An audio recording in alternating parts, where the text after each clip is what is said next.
कुछ दिन पहले मैं गाड़ी में बैठा स्क्रॉल कर रहा था। मेरे सामने एक रील आई और फिर एल्गोरिदम को दौरा पड़ा। अरे ये क्या करा तुमने? मेरा मुंह तोड़ दिया। और ऐसे ही रोड रेज वाली रील्स मेरी फीड में आने लगी।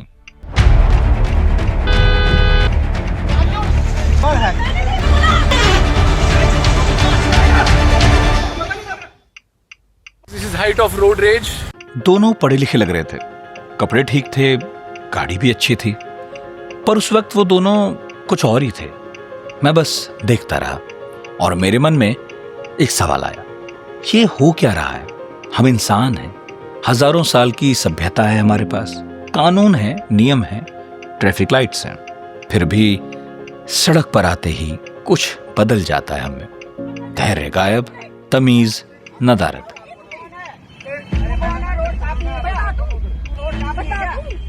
इंडिया में हर साल करीब 1.25 लाख लोग सड़क हादसों में अपनी जान गंवा देते हैं। ये कोई छोटी आबादी नहीं है, ये एक पूरे शहर की आबादी है। तो यही है बड़ा सवाल, और आज कोशिश करेंगे इसी सवाल को हल करने की कि सड़क पर इंसान ऐसा क्यों हो जाता है। इसका जवाब इतिहास में है, मनोविज्ञान में है, हमारे आजकल के डिजिटल तौर तरीकों में भी है, और शायद हमारी सभ्यता के कुछ कड़वे सच में भी। अबे देखिए कैसे कट मार के गया। सड़क सड़क सड़क सड़क सड़क सड़क। भैया ले लो, मैं कैसे कह रहा हूँ भैया, शीशा साफ कर दो, शीशा। सड़क सड़क सड़क सड़क सड़क सड़क सड़क सड़क सड़क सड़क सड़क सड़क सड़क सड़क सड़क सड़क ये सड़क सड़क सड़क पे चलने वालों के सीने में उठती भड़क भड़क। सड़क सड़क सड़क सड़क सड़क सड़क ये सड़क सड़क सड़क पे चलने वालों के सीने में उठती भड़क भड़क। किसी पे साइकिल, किसी पे मोटर, किसी पे बस 2 पैर बचे, किसी में 4, किसी में 3, किसी में बस 2 टायर लगे। सड़क पे मिल जाए जो ट्रैफिक सुबह शाम वो जहर लगे। गाड़ी थोड़ी छू जाए तेरे मन में गुस्सा बैर जगे। सड़क सड़क सड़क सड़क सड़क सड़क ये सड़क सड़क सड़क पे चलने वालों के सीने में उठती भड़क भड़क। मैं न मानूं अपनी गलती, ना तू अपनी माने, मैं अपना जानूं तू अपना जाने, मैं अपना जानूं और तू अपना जाने। सड़क हमेशा से ऐसी नहीं थी। हजारों साल तक सड़क इंसान की थी, पैदल चलने वाले की, बैलगाड़ी की, घोड़े की। सड़क एक पब्लिक स्पेस था, शेयर्ड, स्लो, ह्यूमन। फिर 1886 में कुछ हुआ। कार्ल बेंज ने पहली पेट्रोल पावर्ड कार बनाई। अचानक एक ऐसी मशीन आ गई जो तेज थी लेकिन भारी थी और बहुत ज्यादा जगह लेती थी। शुरुआत में लोगों ने इसे रिजेक्ट कर दिया। इंग्लैंड में कानून था, रेड फ्लैग एक्ट, कि हर मोटर गाड़ी के आगे एक आदमी चले, हाथ में लाल झंडा लिए, ताकि लोगों को वार्निंग मिले। वो गाड़ी को इतना खतरनाक माना जाता था, और खतरनाक थी भी। 1896 में लंदन में एक औरत, ब्रिजिट ड्रेस्कॉल, दुनिया की पहली ऑटोमोबाइल से मरने वाली इंसान बनी। और उस गाड़ी की स्पीड पता क्या थी? सिर्फ 8 मील प्रति घंटा, 13 किलोमीटर पर आवर। उस वक्त लोगों को लगा था कि ऐसा हादसा फिर कभी नहीं होगा। आज हर घंटे होता है, क्योंकि गाड़ियां बढ़ती गईं और सड़कें जो इंसानों के लिए बनी थीं, धीरे धीरे गाड़ियों की हो गईं, और चौराहे ट्रैफिक लाइट्स के। 1914 में दुनिया की पहली ट्रैफिक लाइट अमेरिका के क्लीवलैंड में लगी थी। शुरू में लोग ट्रैफिक लाइट्स को सड़क का धर्म मानते थे, लेकिन हम में से कुछ लोग इस मामले में पक्के नास्तिक हैं। सड़क पर गाड़ियां उतारी गई थीं कहीं जल्दी पहुंचने के लिए, लेकिन जब गाड़ियां ज्यादा उतरी तो कोई भी कहीं टाइम से पहुंच ही नहीं पा रहा था, और मन में पनपना स्वाभाविक था रेज, रोड रेज। ये शब्द पहली बार यूज हुआ 1987 में। लॉस एंजलिस के एक टीवी स्टेशन ने पहली बार इसे यूज किया, एक ऐसी घटना के लिए जो उन दिनों थोड़ा अजीब ही लगती थी, लेकिन आज रोज की बात है। इंडिया में आज 30 करोड़ से ज्यादा रजिस्टर्ड व्हीकल्स हैं, सड़कें पुरानी हैं, भीड़ नई है, तो एक तरफ है भीड़ और दूसरी तरफ है गुस्सा, और बीच में है इंसान जो रूल्स जानता है पर मानता नहीं है। क्यों? इसका जवाब हमारे दिमाग में है।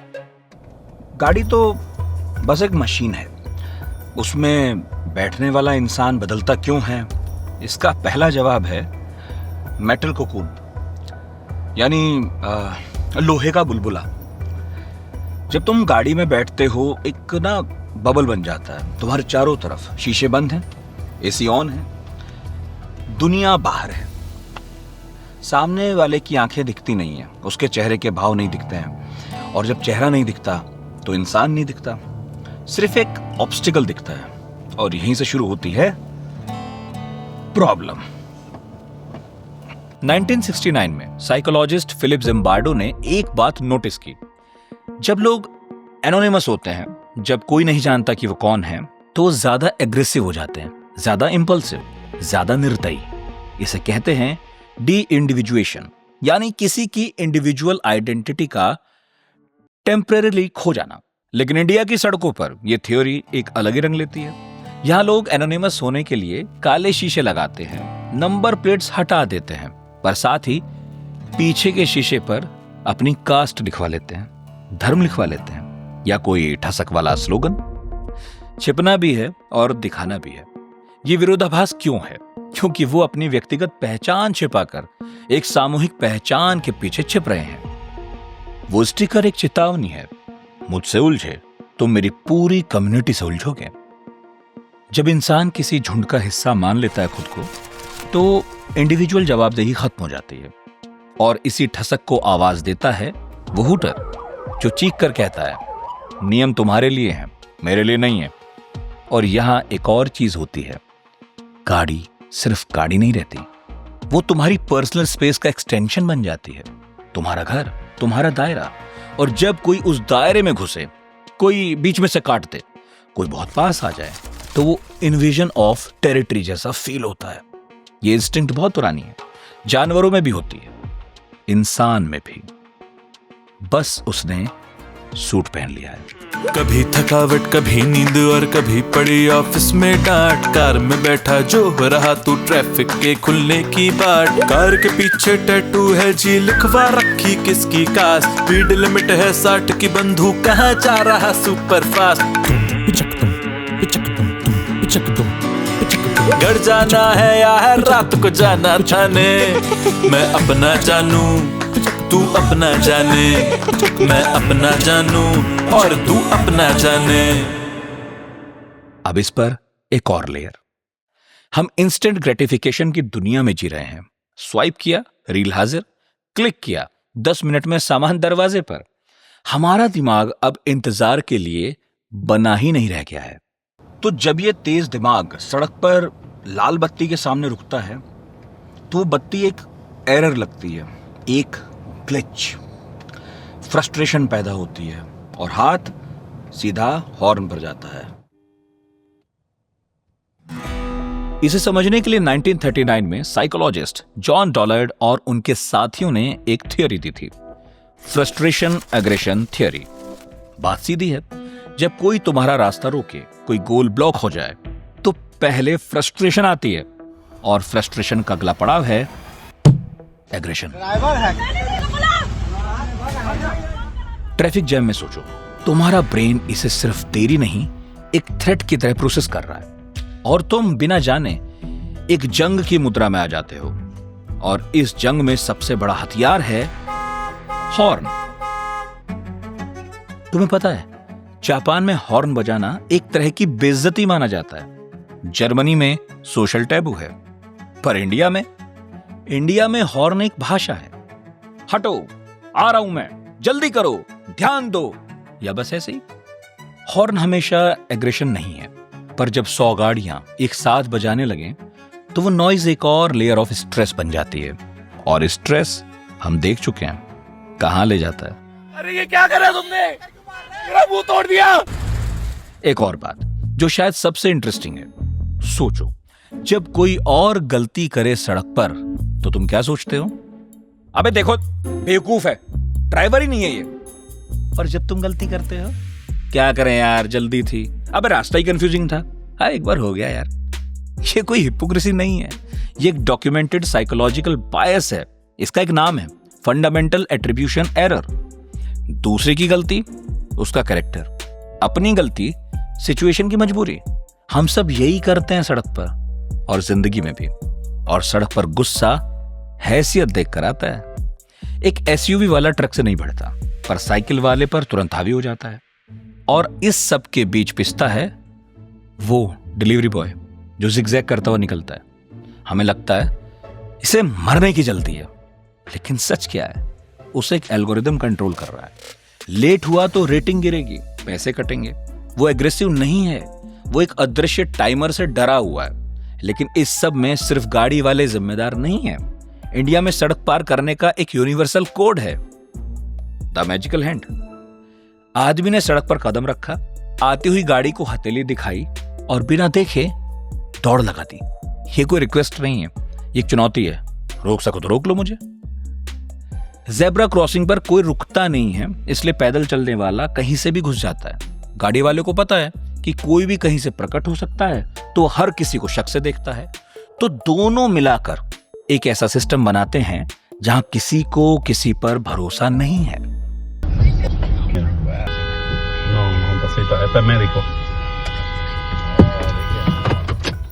अगर हम सब जानते हैं कि रूल्स जरूरी हैं, तो तोड़ते क्यों हैं?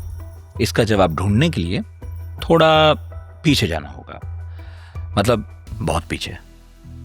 17वीं सदी में थॉमस हॉब्स ने कहा था, बिना रूल्स के इंसान की जिंदगी होगी नास्टी, ब्रुटिश और शॉर्ट। इसलिए हम एक सोशल कॉन्ट्रैक्ट बनाते हैं, एक अदृश्य समझौता। मैं कुछ आजादी अपनी छोड़ दूंगा और आप अपनी को छोड़ दीजिए, ताकि हम मिलकर बेहतर जी सकें। पर हॉब्स के समकालीन थे जॉन जैक्स रूसो। उन्होंने उल्टी बात कही।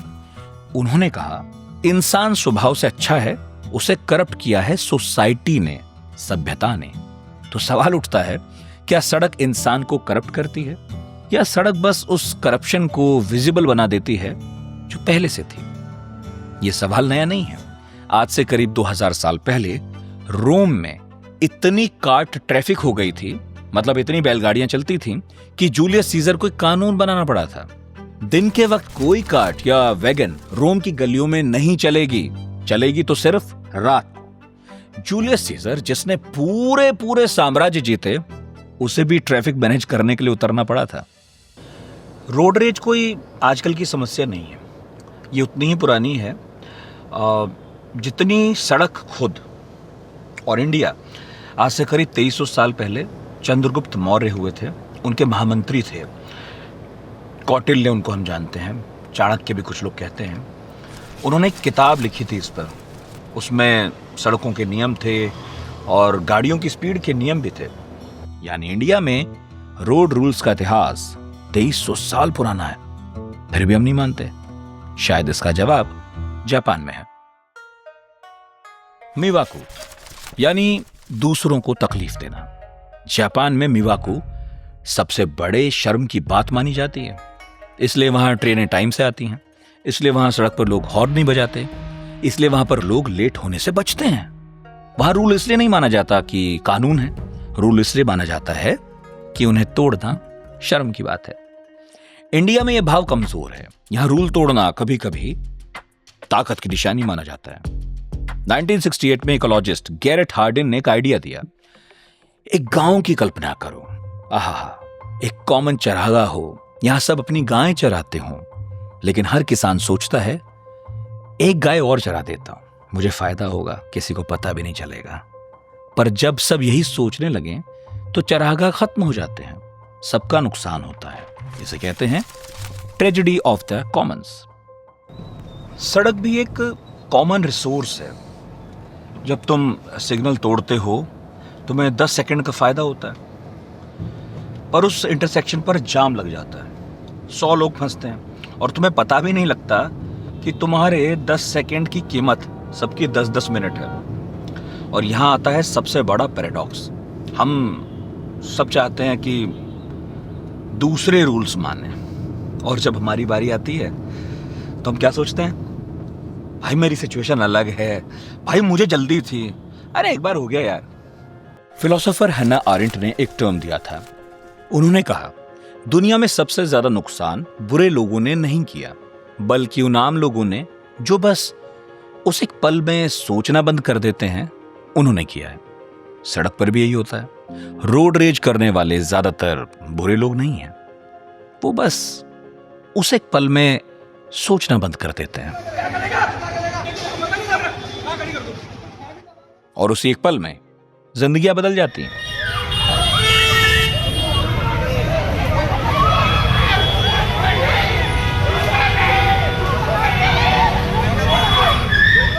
तो हमने देखा इतिहास, मनोविज्ञान, सिस्टम और दर्शन।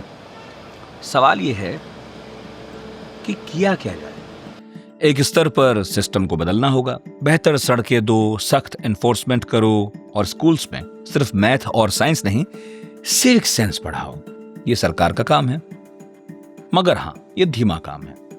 दूसरा स्तर, वो तुम्हारा और हमारा काम है। अगली बार जब तुम गाड़ी में बैठो और कोई कट मार दे, कोई आगे घुस जाए, एक पल रुको। जीवन बहुत अनिश्चित है। हम सब एक ही नियति की तरफ बढ़ रहे हैं। सड़क पर किसी अजनबी की एक गलती को अपने भीतर तक आने देना सबसे बुरा सौदा है। गीता में एक भाव है, अनासक्त कर्म। अपना काम सही तरीके से करो, बिना इस बात से चिपके कि सामने वाला क्या कर रहा है। सामने वाले का रोड रेज उसकी अपनी उलझन है, तुम्हारी नहीं। सड़क पर हम जो हैं, वो हमारा सबसे सच्चा रूप नहीं है। वो प्रेशर में, एनोनिमिटी में, थकान में निकला हुआ एक हिस्सा है। और अगर हम उस हिस्से को पहचान लें तो शायद उसे थोड़ा बदल भी सकते हैं। एक दार्शनिक ने कहा था, तुम्हारा कैरेक्टर वो है जो तुम तब करते हो जब कोई नहीं देख रहा। उस लोहे के बुलबुले में तुम्हें कोई नहीं पहचानता, तो तुम करते क्या हो?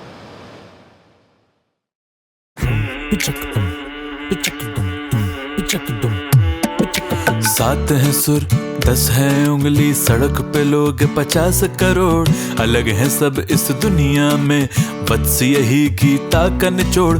लड़ता भिड़ता फिर भी सबसे रहता क्यों है दैया रे। गाड़ी में तू बैठा बैठा सड़ता क्यों है भैया रे। सांस ले लंबी गीत लग जाए गुनगुनाने। मैं अपना जानू तू अपना जाने, मैं अपना जानू तू अपना जाने। मैं अपना जानू तू अपना जाने, मैं अपना जानू तू अपना जाने। मैं अपना जानू तू अपना जाने, मैं अपना जानू तू अपना जाने। मैं अपना जानू तू अपना जाने। खत्म हो गया क्या? ठीक है। Nitin Thakur signing off. Like, share, subscribe and stay safe.